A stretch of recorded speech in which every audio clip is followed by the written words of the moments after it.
শাহবাগিয়ার শাপলাপন্থীদের দ্বন্দ্বে বিপাকে পড়েছে সরকার। এরই মধ্যে সচিবালয়, প্রধান উপদেষ্টার সরকারি বাসভবন যমুনা ও পার্শ্ববর্তী এলাকায় যে কোনো ধরনের সভা সমাবেশ, গণজামায়াত, মিছিল, শোভাযাত্রা নিষিদ্ধ করে গণবিজ্ঞপ্তি প্রকাশ করেছে ঢাকা মেট্রোপলিটন পুলিশ।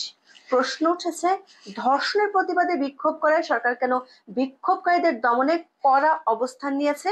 আমাদের বিশ্লেষণ হলো, তিনটি কারণে সরকার যে কোনো মূল্যে বিক্ষোভ সমাবেশ ঠেকাতে মরিয়া হয়ে উঠেছে, যার মধ্যে আছে আন্তর্জাতিক ক্ষেত্রে সরকারের ইমেজ নষ্ট হওয়ার সংকট। চলুন যাওয়া যাক বিশ্লেষণে। দর্শক, দুঃখের সাথে জানাচ্ছি, মাগুরায় ধর্ষণের শিকার ৮ বছরের শিশুটি মারা গেছে। শিশুটিকে অচেতন অবস্থায় গত ৬ মার্চ জেলা সদর হাসপাতালে আনা হয়। সবশেষ ৮ই মার্চ ঢাকা মেডিকেল কলেজ হাসপাতাল থেকে পাঠানো হয় সিএমএইচে। সেখানে লাইফ সাপোর্টের মধ্যে ১৩ই মার্চ আসে শিশুটির মৃত্যুর খবর।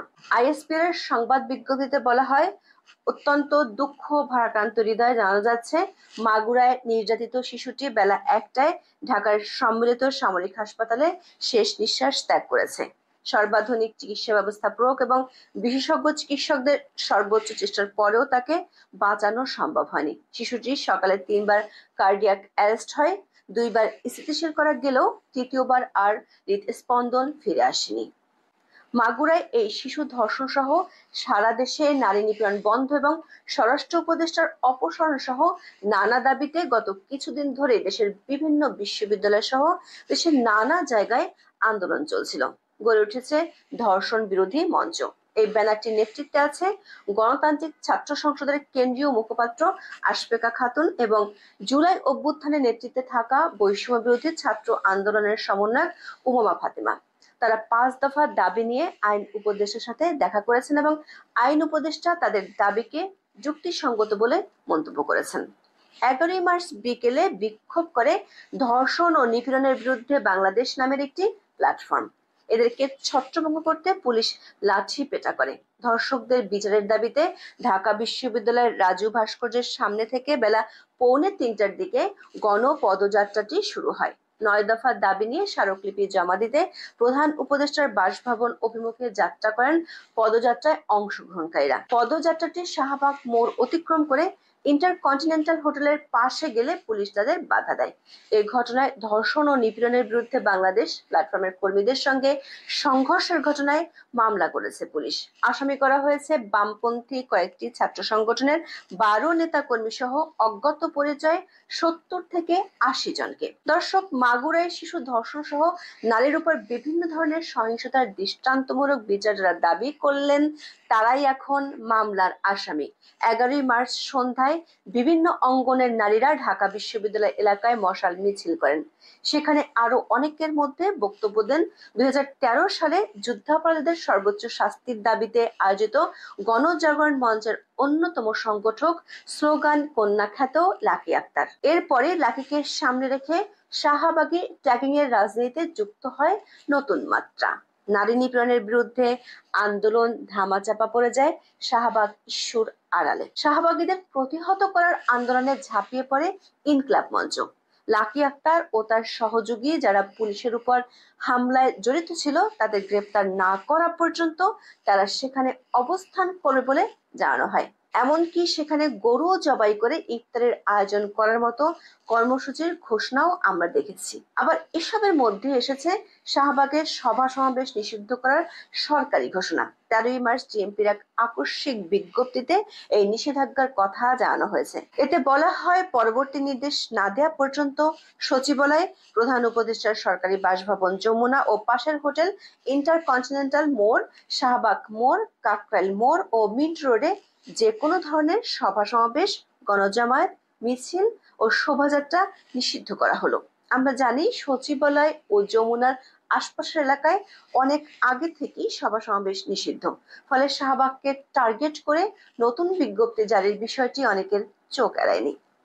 আমাদের বিশ্লেষণ বলছে, ৩টি কারণে সরকার এই সিদ্ধান্ত নিয়েছে।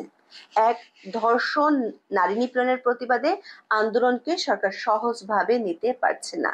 বিশেষ করে ধর্ষণ ও নিপীড়নের বিরুদ্ধে বাংলাদেশ প্ল্যাটফর্মের এই আন্দোলন কর্মসূচিকে সরকার থ্রেট হিসেবে মনে করে।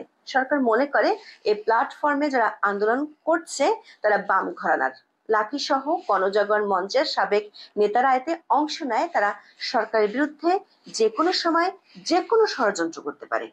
দ্বিতীয়ত, সরকার পক্ষের মধ্যে বিভাজন। ইতিমধ্যে ধর্ষণ বিরোধী আন্দোলনে যারা নেতৃত্ব দিচ্ছে তাদের গ্রেপ্তারে ইনকিলাব মঞ্চ থেকে আলটিমেটাম দেওয়া হয়েছে। আবার যাদের বিরুদ্ধে পুলিশ মামলা করেছে তারাও জুলাই আগস্টে আন্দোলনে অংশ নিয়েছিল। ফলে এই দুটি গ্রুপের বিবাদ নিয়ে সরকারের মধ্যে থাকা ডান ও বামপন্থী গ্রুপের মধ্যে স্পষ্ট বিভাজন হয়ে পড়েছে। এ নিয়ে তথ্য উপদেষ্টা মাহফুজ আলম তার ভেরিফাইড ফেসবুক পেজে এক লম্বা স্ট্যাটাস দেওয়ার পর দ্বন্দ্বটি আরো স্পষ্ট হয়ে উঠেছে। মাহফুজ আলম তার স্ট্যাটাসে জামায়াত ইসলামীকে যুদ্ধাপরাধের সহযোগী বলে মন্তব্য করেছেন। এতে বেজায় চটেছে জামায়াত ইসলামী। দলটির পক্ষ থেকে মাহফুজ আলমের বক্তব্যের কড়া প্রতিবাদ জানিয়ে বলা হয়েছে, মাহফুজ আলম একটি অরাজনৈতিক অন্তর্বর্তীকালীন সরকারের উপদেষ্টা।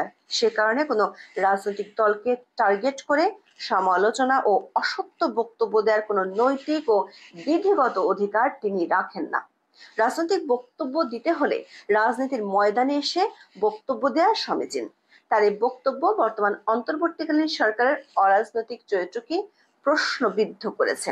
সরকার একাধিক সূত্র বলছে, মাহফুজ আলমের ওই পোস্টের পর সরকারের জন্য শ্যাম রাখি না কুল রাখি অবস্থা হয়ে গেছে।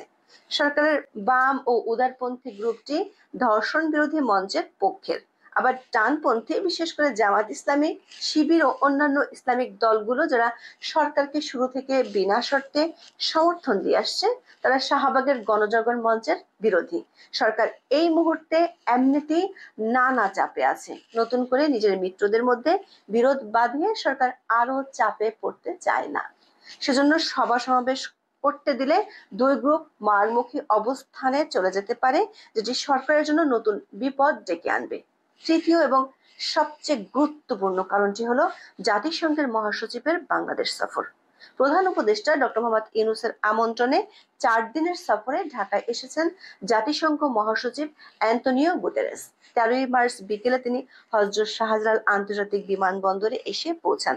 গুতেরেস রোহিঙ্গা শিবির পরিদর্শনের জন্য বিমান বাংলাদেশ এয়ারলাইন্সের একটি বাণিজ্যিক ফ্লাইটে কক্সবাজার যাবেন। অধ্যাপক ইউনূস ও গুতেরেস কক্সবাজারে প্রায় 1 লাখ রোহিঙ্গার সঙ্গে ইফতার করার কথা রয়েছে। সরকার একাধিক সূত্রগুলো বলছে, একদিকে ভারত সরকারের সাথে সম্পর্কের অবনতি এবং অন্যদিকে মার্কিন প্রশাসনের ট্রাম্পের আগমন আন্তর্জাতিক সম্পর্কের ক্ষেত্রে ডক্টর ইউনূস সরকারকে বেশ খানিকটা কোণঠাসায় ফেলে দিয়েছে। এর মধ্যে যুক্তরাষ্ট্র প্রায় সব ধরনের আর্থিক অনুদান ও সুবিধা বন্ধ করে দিয়েছে। সরকার নানা লবিতে চেষ্টা করেও ট্রাম্প প্রশাসনের মনোরঞ্জন করতে পারছে না। আবার যুক্তরাষ্ট্রের ফান্ডিং বন্ধ হয়ে যাওয়ায় জাতিসংঘ 1 এপ্রিল থেকে রোহিঙ্গাদের খাদ্য সহায়তা অর্ধেকে নামিয়ে আনছে। রাজনৈতিক অস্থিতিশীলতা সামাল দিতে না পারায় ইউনূস সরকারের উপর আস্থা হারিয়েছে বিদেশি বিনিয়োগকারীরা। এমন পরিস্থিতিতে সরকারের পক্ষ থেকে জাতিসংঘের মহাসচিবের এই সফরকে বেশ সফলতা হিসেবে প্রচারের উদ্যোগ নিয়েছে সরকার। কিন্তু জাতিসংঘের মহাসচিবের এই সফর থেকে বাংলাদেশের অর্জনের কিছু না থাকায় দেশি ও আন্তর্জাতিক গণমাধ্যমগুলো মুখ ফিরিয়ে নিয়েছে। এমন পরিস্থিতিতে জাতিসংঘের মহাসচিবের সফরকালে ধর্ষণ বিরোধী আন্দোলনের কারণে যে কোনো ধরনের অপ্রীতিকর পরিস্থিতি তৈরি হলে সরকার আম ও ছালা দুটোই যাওয়ার মতো অবস্থা হবে। সরকারের কয়েকজন উপদেষ্টা সূত্রে আমরা জানতে পেরেছি, জাতিসংঘ মহাসচিবের কাছে এর মধ্যে আওয়ামী লীগের পক্ষ থেকে একটি চিঠি দেওয়া হয়েছে। চিঠির কয়েকটি বিষয় নিয়ে সরকারকে ভাবিয়ে তুলেছে। একটি বিষয় হলো, আওয়ামী লীগের নেতাকর্মীদের উপর নির্যাতনের বিষয়টি আন্তর্জাতিক গণমাধ্যমে প্রচারিত হয়েছে। বঙ্গবন্ধুর বাড়িসহ সারা দেশে 35টি জেলায় আওয়ামী লীগের নেতাদের বাড়িঘর ভাঙচুরের দৃশ্য আন্তর্জাতিক গণমাধ্যমের বদৌলতে সবাই দেখেছে। ইতিমধ্যে আওয়ামী লীগ বাংলাদেশের মানবাধিকার পরিস্থিতি তদন্তের জন্য জাতিসংঘের মানবাধিকার কমিশনের একটি অফিস বাংলাদেশে খোলার আবেদন জানিয়েছে। গুতেরেস সফরে যদি পুলিশ আন্দোলনকারীদের উপর চড়া হয় তাহলে বিশ্ব মিডিয়াতে ফলাও করে প্রচার পাবে, যেটি আওয়ামী লীগের দাবিকে অনেক বেশি গ্রহণযোগ্য করে তুলবে। ফলে আন্তর্জাতিকভাবে আওয়ামী লীগের পক্ষে তখন একটি মত তৈরি হতে পারে বলে আশঙ্কা সরকারের নীতি নির্ধারক মহলের। দর্শক, এমন আশঙ্কা যে সরকারের মধ্যে আছে সেটি আমরা দেখতে পেয়েছি সরকারের আইন উপদেষ্টা ডক্টর আসিফ নজরুলের বক্তব্যে। 13 মার্চ সংবাদ সম্মেলনে তিনি বলেছেন, আপনাদের কাছে অনুরোধ, শিশুটিকে ধর্ষণের ঘটনায় যারা দেশে নৈরাজ্য সৃষ্টি করতে চায় তাদের বিষয়ে আপনারা সজাগ থাকবেন। এ বিষয়ে কোনো ধরনের নৈরাজ্য বরদাস্ত করা হবে না। দর্শক, সূত্রগুলো বলছে এর আগেও সরকারের পক্ষ থেকে যমুনা ও সচিবালয়ের সামনে সমাবেশের ব্যাপারে নিষেধাজ্ঞা দেওয়া হয়েছিল, কিন্তু তা মানেনি কেউ। পুলিশ মাঝে মাঝে লাঠিচার্জ করে হটিয়ে দিয়েছিল আন্দোলনকারীদের, কিন্তু এবার কোনোভাবেই আন্দোলনকে জমতে দিতে চায় না।